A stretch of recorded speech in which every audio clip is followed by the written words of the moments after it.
오늘 우리에게 주신 하나님의 말씀은 로마서 10장 1절에서 21절 말씀 교독하겠습니다. 로마서 10장 1절에서 마지막 21절까지 제가 한 절, 여러분이 한 절, 우리 함께 교독하겠습니다. 제가 먼저 있습니다.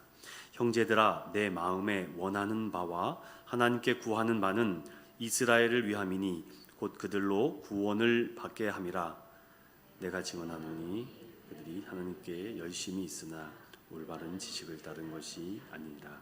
하나님의 의를 모르고 자기 의를 세우려고 힘써 하나님의 의에 복종하지 아니하였느니라. 그리스도는 모든 믿는 자들의 이룬. 모세가 기록하되 율법으로 말미암는 의를 행하는 사람은 그 의로 살리라 하였거니와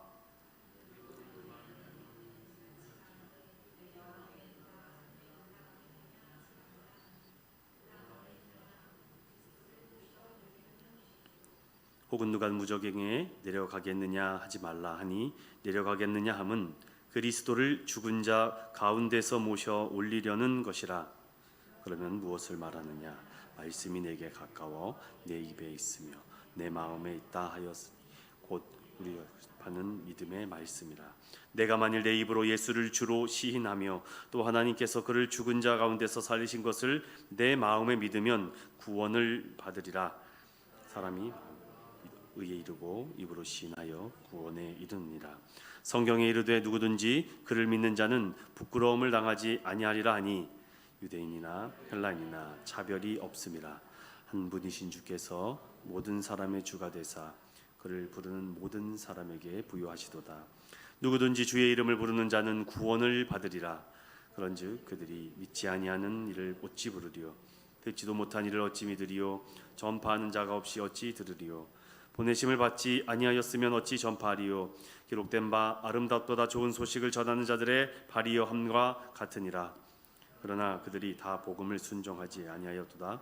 이사야가 이르되 주여 우리가 전한 것을 누가 믿었나이까 하였으니 그러므로 믿음은 들음에서 나며 들음은 그리스도의 말씀으로 말미암았느니라. 그러나 내가 말하노니 그들이 듣지 아니하였느냐? 그렇지 아니하니 그 소리가 온 땅에 퍼졌고 그 말씀이 땅끝까지 이르렀도다 하였느니라.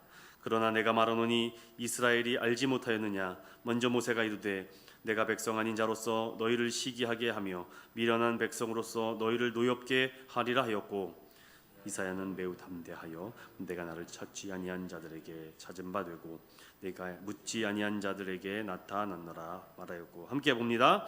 이스라엘에 대하여 이르되 순종하지 아니하고 거슬러 말하는 백성에게 내가 종일 내 손을 벌렸노라 하였느니라. 아멘. 자분들과 이렇게 인사합시다. 예수 한 분만으로 충분합니다. 믿음으로 성숙하기를 축원합니다. 로마서 오늘 18번째 말씀으로 우리 제목을 함께 따라해 보겠습니다. 복음은 믿음으로 변화됨을 경험한다. 우리 한번 이어서 쭉 해보겠습니다. 시작. 복음은 믿음으로 변화됨을 경험한다 라는 제목으로 오늘 로마서 10장 말씀을 전체적으로 한번 살펴보고 또 이 말씀 속에 담겨져 있는 하나님의 귀한 메시지를 살펴보려고 합니다. 소제목으로 우리의 입, 우리의 마음만큼이나 가까이에 있다라는 소제목으로 같이 겸하여 생각해 보려고 합니다. 재밌는 얘기 한번 시작해보고 나아가 보려고 합니다. 놈놈놈이라는 영화가 과거에 히트를 쳤는데요. 3명의 주인공이 나옵니다. 그런데 똑같은 사람인데 그들을 부를 때는 이렇게 부릅니다. 저 사람은 좋은 놈, 저 사람은 나쁜 놈, 저 사람은 이상한 놈. 이렇게 이 세상에는 이렇게 3가지로 나누는 거를 좋아하는 것 같아요. 사람도 이렇게 3가지 분류로 나눌 수 있을 것 같습니다. 제가 한번 만들어 볼까요? 꼭 필요한 자가 있고 필요 없는 자가 있고 있으나 마나한 자도 있다고 합니다.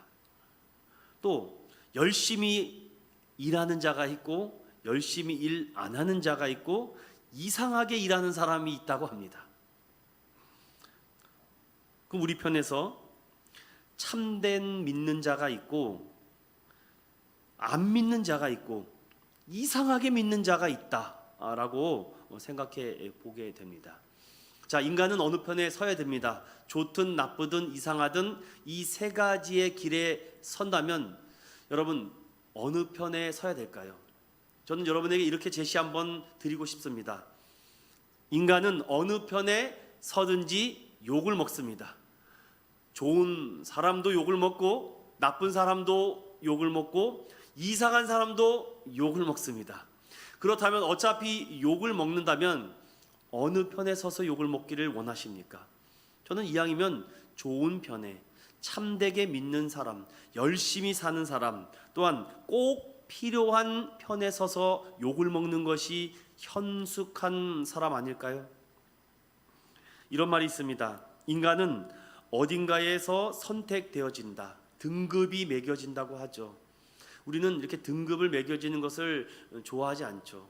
학교에서도 요즘은 없지만 수미 양가로 성적을 매기고 A, B, C, D, F 이렇게 성적을 매기듯이 뭐 한우 몇 등급, 뭐 한돈 몇 등급 그렇게 등급을 매깁니까? 그런데 그렇다면은 성경은 우리에게 이렇게 등급을 매기고 있을까? 그거는 아닌 것 같습니다. 전 여기서 오늘 조금 인문학적과 철학적으로 조금 깊이 한 걸음 더 들어가 보려고 합니다. 고대 그리스 철학자 아리스토텔레스는 이런 말을 했습니다. 좋은 인간이란 무엇인가? 세 가지로 이분도 이렇게 나눠 본 글이 있습니다. 첫 번째, 식물적 인간이 있다라고 합니다. 이러한 사람들은 베풀기를 잘한다고 합니다. 동물적인 인간이 있다고 하죠. 이런 형은 굉장히 이기적이라고 합니다. 또 이성적인 인간이 있는데 이런 사람은 바른 판단을 지닌 사람이다. 그러므로 인간은 이성적 인간이 돼야 된다라고 말하죠. 플라톤과 아리스토텔레스가 서로 격앙된 얘기를 하며 이 아리스토텔레스는 형 이상학적인 것을 가지고 이 모든 상황을 형상과 모양으로 보는 그대로 판단하려고 했다고 하는 고대 그리스 철학자입니다. 그렇다면 우리가 이 사람에 대해서 주장하는 바를 몰라도 좋은데 현재 많은 사람들은 이렇게 식물적, 동물적 본능으로 살아가면은 초등 학문, 즉 초딩이라고 말을 하는데 자신의 이성적인 사고와 비판적 뜻을 가지고 살아가는 사람을 참 교양 있다, 참 이성적인 사람이다 라고 얘기합니다. 자, 그렇다면은 이렇게 말을 하는데 한 가지 제가 더 예를 한번 들어보겠습니다. 혹시 예전에 웹툰에 나왔고 드라마에도 나왔던 한 부분인데 송곳이라는 드라마가 있었습니다. 그 드라마에 나오는 한 장면이 저에게는 굉장히 인상 깊었는데 이런 얘기가 있습니다. 조경은 내가, 여러분 조경 아시죠? 이렇게 막 꾸미고 만들고 하는 그런 겁니다. 조경은 내가 만들 수 있다라고 합니다. 인기는 내가 만들 수 있는 것이 아니라 누가 만들어줘야 되는 것이죠. 내가 혼자 잘났다고 인기 있다고 말할 수는 없고 누군가 나에게 인기 있다라고 말을 해줘야죠. 그렇다면은 인간에 대한 존중은 이런 얘기가 있는데 그 드라마에서 이런 얘기를 합니다. JTBC 드라마에 나왔던 한 장면인데 이런 얘기를 하죠. 인기는 얻기 쉽지만 그만큼 쉽게 얻은 만큼 쉽게 버려질 수 있다. 구고신이라는 소장이 푸르미 마트에서 직원들을 모아놓고 인권에 대해 강의하는 내용인데 이런 얘기를 합니다. 억울하게 배우지 못해서 지식과 학력이 없어서 마트에서 판매 직원으로 일하는 그 여성 노동자, 계약직 노동자들에게 그 인권을 가지고 강의를 하는데 그들이 너무나도 이 인간에 대한 존중하지 않는 그 사장들과 직원들의 태도에 대해서 많은 불만을 갖고 있지만, 한편으로는 내가 여기서 화내고 성질낸다고 하면 잘려버리기 때문에 참기도 하고 분하기도 하고 속상하기도 하지만, 아이들 분유값도 필요하고 아이들 밥도 먹여야 하고 학교도 보내야 되고 학용품도 사야 되니까 참을 수밖에 없고 억지로 누를 수밖에 없는 인간. 과연 인간은 존중받을 만한 대상이 되는가? 거기에 대해서 그 사람은 이렇게 얘기합니다. 여러분, 스스로 방어하지 않으면 아무도 나를 대신 지켜주지 않습니다. 인간에 대한 존중이 바로 어디에서 나오는가? 두려움에서 나옵니다. 여러분, 두려움에서 인간에 대한 존중이 나온다라는 송곳처럼 가슴을 찌르는 이야기가 있습니다. 세상은 강자와 약자의 적자 생존으로 살아갈 수밖에 없습니다. 그렇다면 저는 여기에서 그런 거 다 내려놓고, 그럼 하나님에 대한 존중은 어디에서 일어날 수 있을까? 성경, 구약 성경의 많은 이야기가 이 부분에 대해서 긍휼과 은혜, 즉 사랑과 경외함에서 하나님에 대한 존중이 나온다라고 성경은 말합니다. 저는 왜 이러한 말씀을 드리냐면, 하나님께서 온 피조물 가운데 유일하게 사람에게만 언어를 주셨습니다. 말을 주셨다는 것입니다. 그래서 동물들이나 식물들은 이렇게 언어로서 소통할 수가 없습니다. 아무리 창조자가 피조물을 만들어 놨다고 해도 그 피조물이 창조주에게 어떠한 말을 할 수 있는 것은 사람 외에는 없습니다. 제가 왜 오늘 이런 얘기를 하냐면, 안 할 수도 있고 넘어갈 수도 있는데, 나는 우리 인천은연교회의 우리 성도들의 수준이 저는 A등급이라고 생각합니다. 그것도 투뿔 A등급. 왜 큰 교회, 좋은 교회, 잘난 성도들만 모인 교회에서 이런 설교를 해야 됩니까? 나는 인천은연교회도 이런 설교를 할 수 있다라고 생각합니다. 쉽고 간단하게 설교하는 것이 아니라, 때로는 어렵지만, 때로는 이해되지 않지만 이것이 무언가 핵심이고 중요하기 때문에 엄목사님이 저렇게 피를 토하며 얘기하는구나, 조금만이라도 한두 문장이라도 담고 간다면 저는 이 안에 성령님이 역사했다고 믿습니다. 다시 들어와서, 하나님은 우리에게, 그 사람에게 마음에 있는 소리를 언어를 통해서 하게 하셨습니다.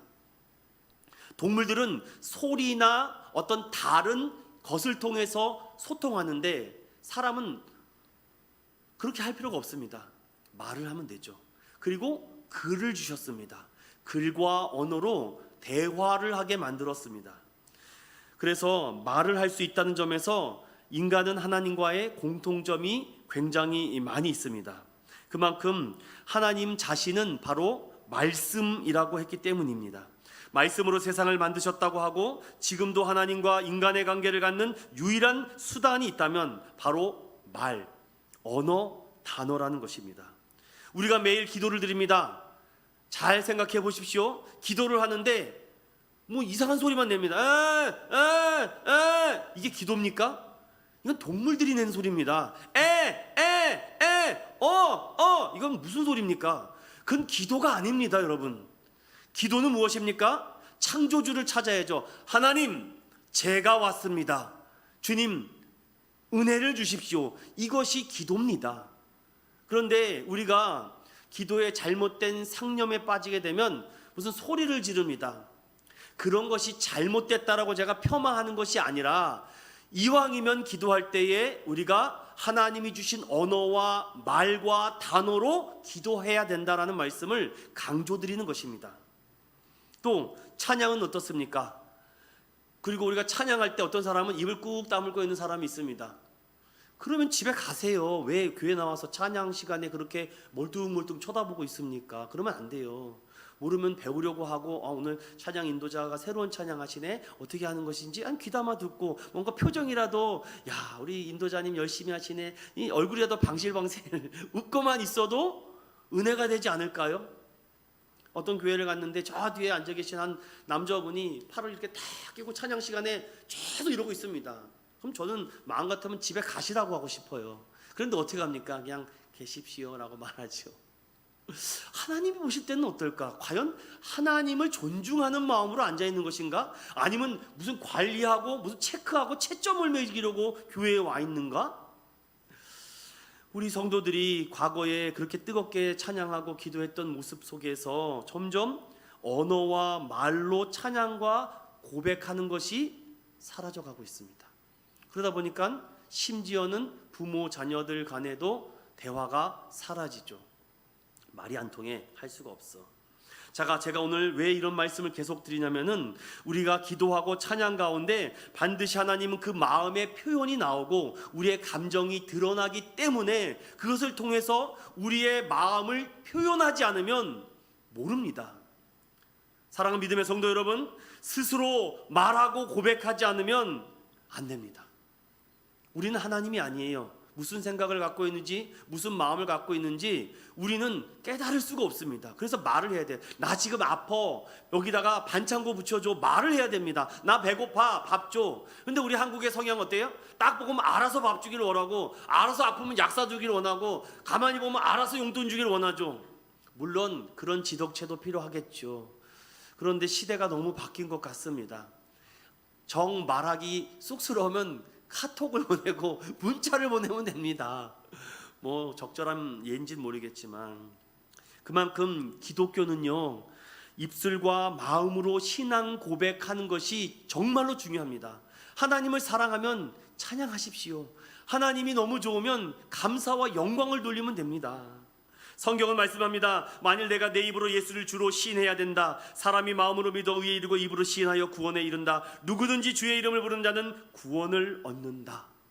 성경이 그렇게 말하고 있기 때문에 이건 제 생각과 제 가치가 아닙니다. 성경이 그렇게 말하고 있기 때문에 저도 매일 똑같은 말을 고백하고 똑같은 말을 또 늘어뜨리는 거죠.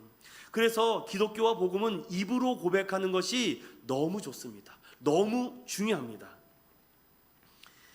예를 한번 들어볼까요? 여러분들 혹 이런 생각을 할 수 있죠. 내가 구원에 대해 확신이 있는가? 내가 하나님을 만났나? 여러분 아주 간단한 예로 한번 들어보겠습니다. 물론 모든 것은 하나님이 아시지만 여기 있는 엄성원이라는 목사가 결혼을 했는지 안 했는지 여러분 아십니까? 모르십니까? 어떻게 아십니까? 네? 어떻게 아세요? 제가 결혼했는지 안 했는지 여기 모르는 분이 혹시 있습니까? 아마 없을 것입니다. 구원은 이거와 동일합니다. 하나님의 은혜를 받고 성령 충만함 받으면 자연스럽게 찬양이 나오고 예배를 드리게 되고 성경 보는 게 힘들지 않고 말씀 듣는 게 어렵지 않습니다. 이런 자연스러움이 묻어나는 것이 있어야 되는데 뭔가 체계적이고 뭔가 단계가 있어야 된다라고 생각을 하죠. 우리는 그렇게 주입식 교육을 배웠기 때문에. 그런데 확실한 증거는 이겁니다. 입술로 고백하는 사람들, 시인하는 사람들. 세례는 무엇입니까? 모든 사람들 앞에 나는 예수가 주이심을 고백한다는 것을 공동체에게 증명해 보이는 것입니다. 물론 마태복음 7장 21절에 나더러 주여 주여 하는 자마다 다 천국에 들어가는 것이 아니라 하늘에 계신 아버지의 뜻대로 행해야 된다라고 하며 열매를 보아 안다라고 말씀하고 있지만, 하지만 저는 그것도 중요하지만 내가 오늘 이 시간 하나님 앞에 고백하는가, 그것이 중요하지 않을까요? 저는 그래서 오늘 여러분에게 15가지로 구원 받았는지 마음의 체크를 확인할 것입니다. 대답하셔도 좋고 마음으로 답하셔도 좋습니다. 묻겠습니다. 나는 하나님 앞에 죄인이라고 하는 슬픈 고백을 가져본 일이 있다. 두 번째, 예수 그리스도가 나의 이 모든 죄를 다 씻어 주셨다는 용서와 죄 사함의 은혜를 확실히 믿는다. 마지막 심판의 날에 나는 하나님의 나라의 영생을 얻게 될 것에 대한 확실한 믿음을 가지고 있다. 예수 그리스도가 하나님의 아들로 우리의 구원자가 된다고 확실히 믿는다. 성경은 지금도 살아계시고 역사하시는 거룩하신 하나님의 말씀이라고 믿는다. 하나님은 나의 마지막 순간까지도 지켜 구원하실 것을 믿는다. 기도드릴 때 하나님과의 대화라고 하는 간절한 믿음과 소망이 있다. 설교를 들을 때 하나님의 은혜가 내 마음에 임하고 역사하심을 간절히 소망하고 있다. 찬양을 드릴 때 하나님께 기쁨과 감사와 영광을 올려드린다고 소망하고 있다.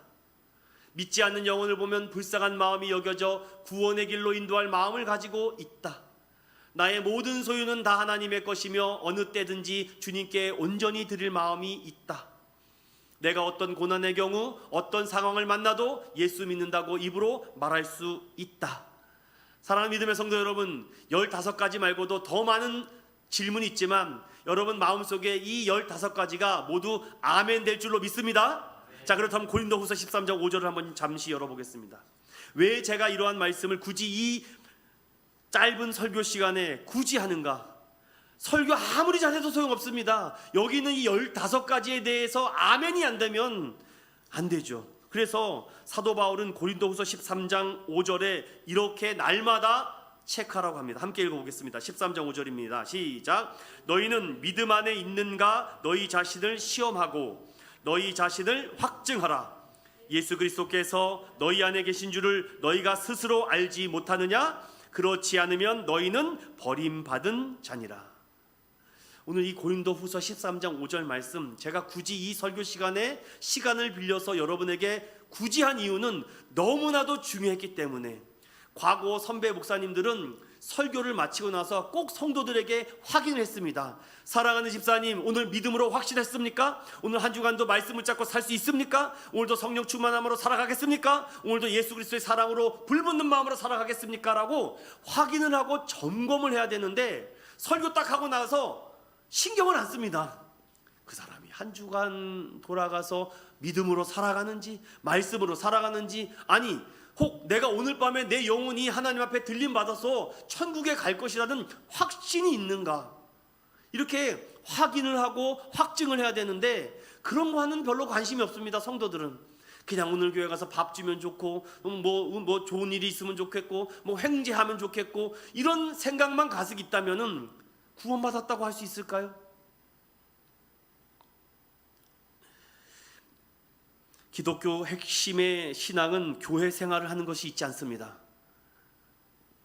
어떻게 하면 살아계신 하나님과 화해하고 그분과 깊은 인격적 교제를 하느냐에 달려있지, 다른 거 아무리 잘해도 소용없습니다. 그래서 저는 3가지를 더 여러분에게 말씀드리겠습니다. 여기선 크게 아멘해 주시길 바랍니다.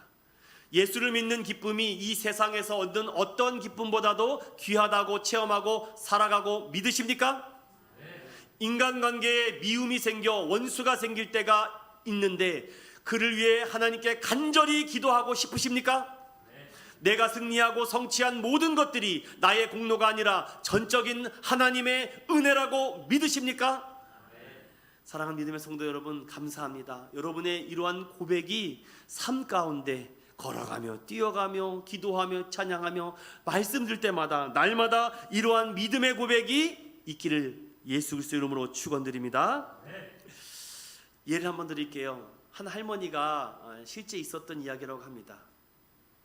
나이가 많이 드시니까 눈도 잘 안 보이고 귀도 잘 안 들리는 것 같아요.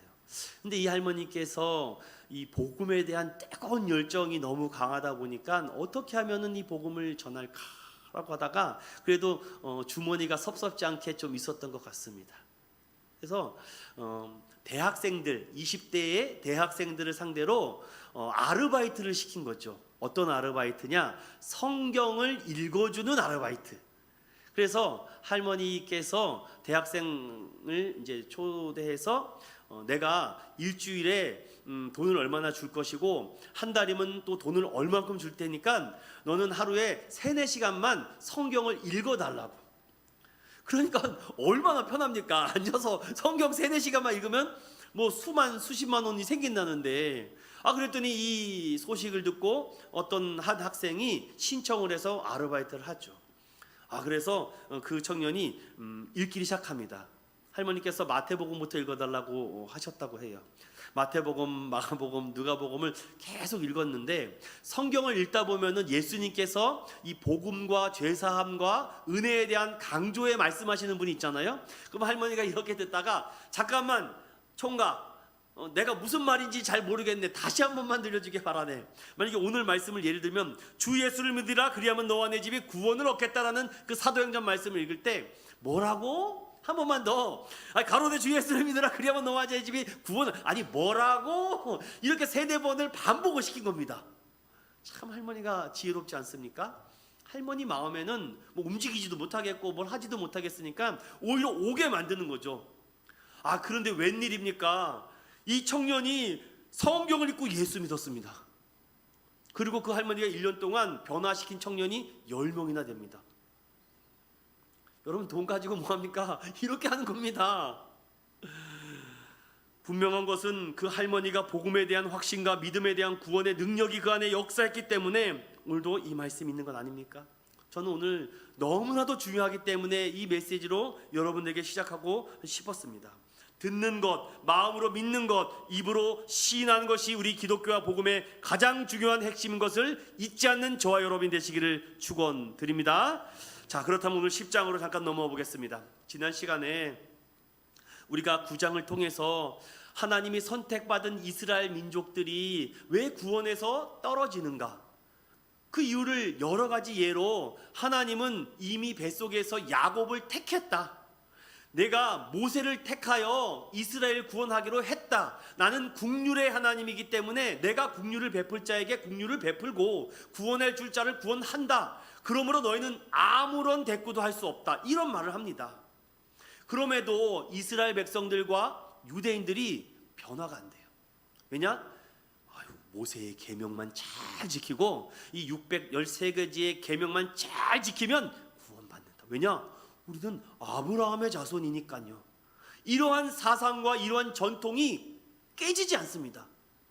그래서 사도 바울이 어떻게 하면 이 유대인들이 예수를 믿었으면 하는 마음에, 간절한 마음에 9장 1절에 차라리 내가 유익한 것을 다 잃어버리더라도 그들이 변화받고 구원받는다면 나는 좋겠다. 그러면서 10장으로 돌아오면서 어떻게 하면 이 하나님의 주권적인 택하심과 이 은혜를 그들이 알 수 있을까? 사도 바울은 이렇게 시작합니다. 사랑하는 여러분, 하나님의 주권적인 택함과 계획에 대해서 바른 반응은 그 진리를 이해하려고 하지 마시고 그냥 믿으십시오.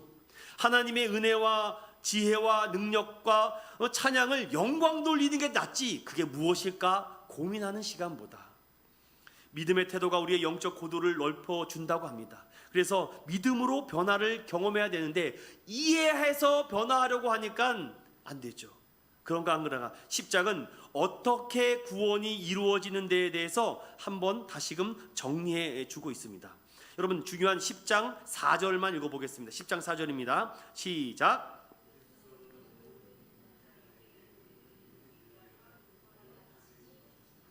자, 그리스도는 모든 믿는 자에게 의를 이루기 위하여 율법이 마침이 됐다. 이 한 구절이 사도 바울이 어떻게 구원을 이룰 수 있는지를 아주 결론적으로 던지는 말씀입니다. 이런 말이죠. 제가 아주 쉽게 바꿔보겠습니다.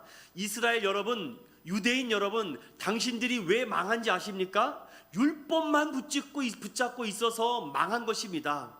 분명히 성경은 말씀하시지 않았습니까? 특별히 호세아 선지자를 통해서 이 백성이 무엇이 없어서 망한다? 지식이 없어서 망하는데 너희들이 열심이 없어서 아니다. 너희들만큼 열심히 열심히 하나님 믿는 사람 없습니다. 여러분 지금도 유대인들 보십시오. 안식일 날 아무것도 안 합니다. 엘리베이터 버튼도 안 누릅니다. 모자가 이렇게 쓰고 가다가 바람에 날아가잖아요. 죽지도 않습니다. 안식일에 어떠한 일도 하지 말라고 했다고.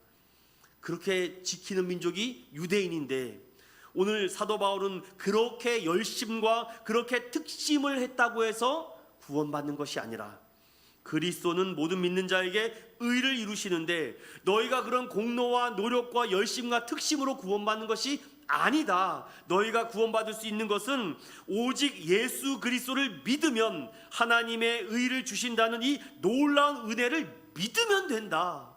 그래서 너희는 거부했다. 이 얘기를 하는 것입니다. 율법을 완성시켜 주신 예수 그리스도 곧 하나님이신 그분이 오셔서 모든 것을 완성시켰는데 아직도 율법을 붙잡고 있으면 어떡합니까? 그래서 로마서는 1장부터 마지막 16장까지 믿음에서 시작해서 믿음으로 끝나야 되는데 즉 믿음은 누구십니까? 예수잖아요. 예수로 시작해서 예수로 끝나야 되는데 믿음으로 시작했다가 율법으로 마치니까 어려운 일들이 생깁니다. 전 이것을 제가 개인적으로 좋아하는 하이델베르크 요르문답 1문에 당신은 살아서나 죽어서나 당신의 유일한 위로는 무엇입니까? 라는 그 고백을 함께 나누고 싶습니다. 제가 읽어드리겠습니다. 당신은 살아서나 죽어서나 당신의 유일한 위로, 위안은 무엇입니까? 살아서나 죽어서나 나는 나의 것이 아니요 몸도 영혼도 나의 진실한 구주 예수 그리스도의 것입니다. 그리스도께서는 그의 보혈로 나의 모든 죄값을 완전히 치르고 나를 마귀의 모든 권세에서 해방하셨습니다. 또한 하늘에 계신 나의 아버지의 뜻이 아니라면 머리털 하나도 땅에 떨어지지 않도록 나를 보호하시며 참으로 모든 것이 합력하여 나의 구원을 이루도록 하십니다. 그러므로 그의 성령으로 그분은 나에게 영생을 확신시켜 주시고 이제부터는 마음을 다하여 즐거이 그리고 신속히 그를 위해 살도록 하십니다. 이것이 믿음의 표지며 믿음의 고백입니다. 제가 이 하이델베르크를 가지고 우리 청년들을 가르쳤던 때가 있었습니다. 무려 2년 동안 아주 꽉 잡아서 아이들을 꼼짝을 못하게 가르쳤는데 한 청년이 저에게 와서 이런 고백을 합니다. 목사님, 제가 이 말씀을 진작에 알았더라면 정말 좋았을 텐데 이제라도 이 놀라운 은혜를 알게 해서 너무 고맙습니다 라는 얘기를 할 때 저는 당연히 알 거라고 생각을 했습니다. 왜냐, 교회 다니니까, 어렸을 때부터 주일학교 다녔으니까, 모태 신앙이니까, 그리고 당연히 설교 들었으니까 당연히 알 거라고 하는데 이 부분이 정말 중요하구나. 우리 성도들이 잘 믿고 있는지 목회자가 체크해 줘야 되는 것이구나. 성도들이 잘 따라오고 있는지 확인해야 되는 것이구나. 채점한다고 여러분 너무 어려워하지 마시고 이렇게 점검을 해야 됩니다. 사도 바울도 그 믿음을 확증하라고 말씀하셨지 않습니까? 그런데 다른 복음서에 보면 유대인은 자꾸 표적을 구합니다. 그리고 헬라인은 자꾸만 어떤 지식을 구해요. 그런데 성경은 우리에게 어떻게 말씀합니까? 여러분 잠깐 성경을 디모데후서 2장 15절로 잠깐 열어보겠습니다. 디모데후서 2장 15절입니다. 우리 함께 이 중요한 말씀을 좀 묵상하고 꼭 담고 갔으면 좋겠습니다. 시간이 조금 넘어가도 2장 14절과 15절과 16절 15절까지만 읽겠습니다. 그냥 시작. 너는 그들로 이 일을 기억하게 하여 말다툼을 하지 말라고 하나님 앞에서 엄히 명하라. 이는 유익이 하나도 없고 도리어 듣는 자들을 망하게 함이라. 너는 진리의 말씀을 옳게 분별하며 부끄러울 것이 없는 일꾼으로 인정된 자로 자신을 하나님 앞에 드리기를 힘쓰라. 아멘. 오늘 굉장히 핵심되고 중요한 말씀을 지금 저와 여러분에게 하고 있습니다. 하나님 우리에게 언어를 주시고 단어를 주시고 말을 주셨는데 자꾸 그것을 가지고 유익이 없는 것을 가지고 유익 없는 말로 막 싸웁니다. TV 프로그램에 종종 보면은 정말 요즘은 필터링이 안 되고 막 그냥 방송되는 프로그램들이 많이 있습니다. 요즘은 정말 이렇게 어떤 욕하는 장면 중에 개땡땡이 아주 여과 없이 그냥 나오더라고요. 뭐 그거는 욕도 아닙니다. 이제는 예전에는 방송 심의에 걸렸는데 요즘은 그냥 막 다 나와 버리죠. 이렇게 언어를 가지고 서로 유익이 하나도 없고 하나도 없는 것을 가지고 서로 시시비비를 따져봤자 소용없다. 그러므로 너희는 이 진리의 말씀을 분별하고 또한 그 말씀을 받은 일꾼으로 인정된 자로 하나님 앞에서 드리기를 힘쓰라라고 말씀합니다. 사랑하는 믿음의 성도 여러분, 제가 드리고 싶은 말은 오늘 이 딱 한마디입니다. 바로 이스라엘 백성들은 왜 하나님이 말씀해 주신 이 놀라운 은혜와 복음으로 돌아오지를 못했는가? 그들은 이 은혜를 말씀을 들었음에도 불구하고 이게 믿어지지 않는 것입니다. 믿어지지 않으니까 자꾸 거부를 하죠. 계속 율법을 붙잡고 있습니다. 내가 착하게 살면 돼, 내가 좋은 일을 하면 돼, 내가 선한 일을 하면 돼, 내가 나쁜 짓 안 하면 돼. 그걸로 구원 먹는 게 아니라고 이렇게 말씀합니다. 다시 로마서로 넘어가 보겠습니다. 이제 몇 가지 중요한 말씀만 하고 오늘 마무리를 좀 하도록 하겠습니다. 이겁니다. 하나님은 은혜와 율법이 따로 떨어뜨려 놓은 것이 아니라 동전의 양면과 같이 은혜와 율법이 같이 있게 만들었습니다. 그런데 이 안에 함정이 많이 있어요. 그래서 우리가 설교를 들을 때도 저 목회자가 은혜 중심인지 아니면 율법 중심인지 아니면 은혜와 율법을 같이 가는지를 잘 여러분 분별해야 됩니다. 옳게 분별을 해야 돼요. 그냥 무조건 저분은 훌륭하고 대단하니까, 그렇게 듣지 말고 여러분들 이것이 은혜와 율법을 잘 믹서시켜서 우리에게 전달되고 있는지 예를 들어 볼게요. 하나님의 은혜만을 강조하는 설교자, 자칫 자신이 죄를 모르게 되는 영적 교만에 빠지게 합니다. 죄에 대한 설교는 안 해요. 무조건 다 은혜라고 합니다. 다 은혜야 은혜. 다 나쁜 짓을 해도 은혜야 은혜. 뭐 잘못만 해도 뭐 은혜야 괜찮아 회개하면 돼. 이게 함정입니다 여러분. 구원을 싸구려 은혜로 만들어버립니다. 반대로 율법을 너무 강조하는 목회자, 십자가를 모르게 되어 또한 영적 교만에 빠집니다. 즉 자기 의에 빠지게 돼서 자칫 공허함에 빠집니다. 이거 뭐 지켜도 소용없네. 주일 뭐 52분 빠지지 않고 열심히 했는데 소용없네. 11조 열심히 들었는데 소용없네. 내가 뭐 했는데 소용없네. 자꾸 이렇게 율법의 어떤 규율로 빠지게 되면은 자칭 의인에 빠집니다. 그래서 성경은 어떻게 우리에게 가르쳐 줍니까? 마태복음 16장 자기를 먼저 부인해라. 하나님, 저는 은혜 받을 자격이 없습니다. 하나님, 저는 율법을 지킬 만한 단 1%의 힘도 없습니다. 이렇게 자기 부인을 해야 된다고 돼 있지. 그래서 가장 좋은 설교는 무엇입니까? 그 목회자가 자기 부인을 하고 십자가를 지려고 하는 목회자입니다. 그러면은 은혜가 안 될 수가 없어요. 아니 본인 스스로가 자기를 부인하고 십자가를 지려고 하는 목회자에게 어떻게 은혜를 안 받을 수가 있겠습니까? 내가 다 가지려고 하고 내가 다 취하려고 하는 사람 누가 존경하고 누가 존중하겠습니까? 나는 비록 가지지 못하고 얻지 못하더라도 내가 자네가 가질 수 있고 자네가 이걸 통해서 복음을 얻을 수 있다면 나는 그 자유와 그 유익을 포기하겠네. 오늘 오전마다 맨날 듣는 목사님의 설교가 있는데 그 목사님이 이런 설교를 합니다.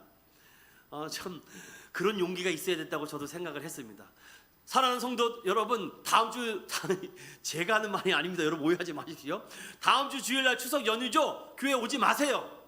그럼 도대체 이게 깜짝 놀라서 제가 저 목사님이 오늘 무슨 술을 드셨나? 근데 이렇게 얘기합니다.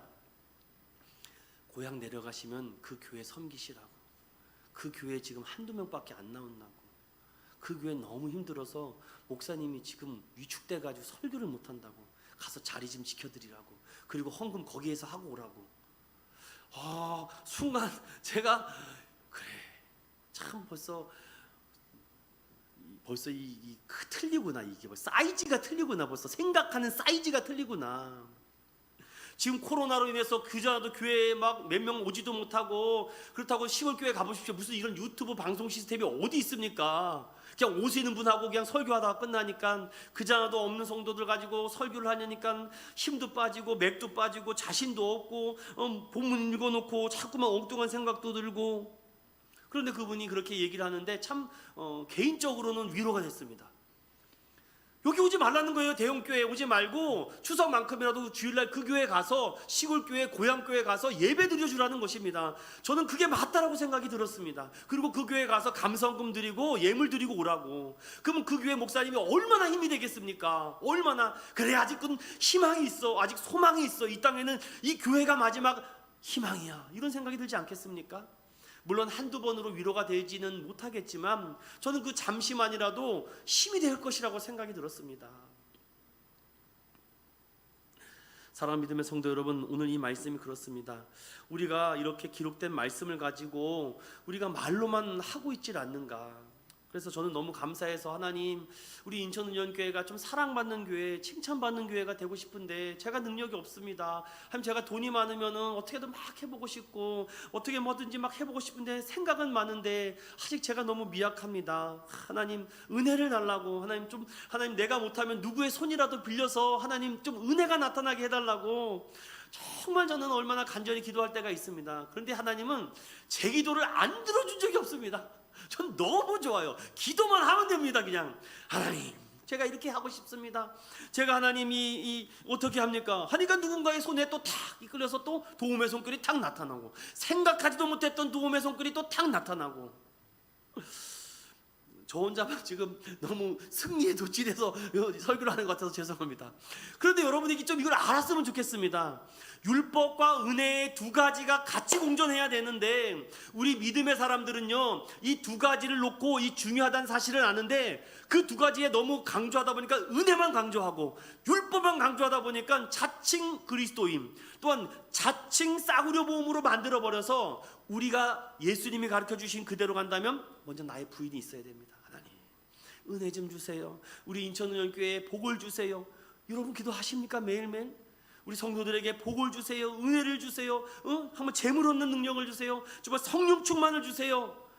여러분, 누군가가 나를 위해서 이렇게 기도하고 있다는 거 여러분 얼마나 은혜가 됩니까?